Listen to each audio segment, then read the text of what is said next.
বোতল কোন ভাষার শব্দ? আমরা সচরাচর বোতলে পানি খাই, অথচ পরীক্ষায় আসলে আমরা পারি না যে বোতল কোন ভাষার শব্দ। এ ধরনের অনেক প্রশ্ন থাকে যে বোতল, আলমারি, আলপিন এগুলো কোন ভাষার শব্দ। চলুন আজকে আমরা একটা গল্পের মাধ্যমে অথবা একটা ছোট্ট কবিতার মাধ্যমে শিখে ফেলি যে বোতল কোন ভাষার শব্দ। চলুন তাহলে কথা না বাড়িয়ে শুরু করা যাক। শুরু করার আগে আপনারা যারা আমার চ্যানেল অথবা আমার ফেসবুক পেজে নতুন, তারা অবশ্যই আমাদের ইউটিউব চ্যানেলটি সাবস্ক্রাইব করে রাখবেন এবং ফেসবুক পেজটি একটা ফলো দিয়ে রাখবেন, কারণ এই ধরনের অনেক ইম্পর্টেন্ট ভিডিও আপনার সামনে আসবে যা আপনার জন্য অনেক গুরুত্বপূর্ণ। তো চলুন শুরু করা যাক। সো আমরা এখানে কি দেখতে পাচ্ছি?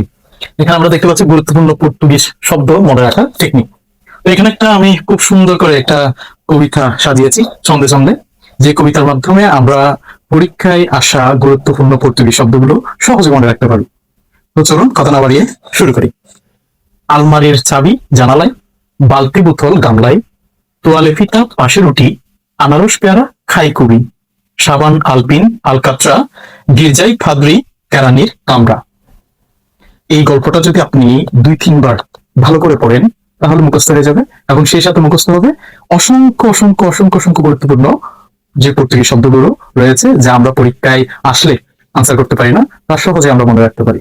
তো এখানের মধ্যে যে আলমারি শব্দটা রয়েছে, চাবি, জানালা, বালতি, বোতল, গামলা, তোয়ালে, ফিতা, রুটি, আনারস, পেয়ারা, সাবান, আলপিন, আলকাত্রা, গির্জা, ফাদ্রি, কেরানি, কামরা, এগুলো সবগুলো হলো পর্তুগিজ শব্দ যা বিভিন্ন পরীক্ষায় বিভিন্নভাবে প্রশ্ন এসে থাকে।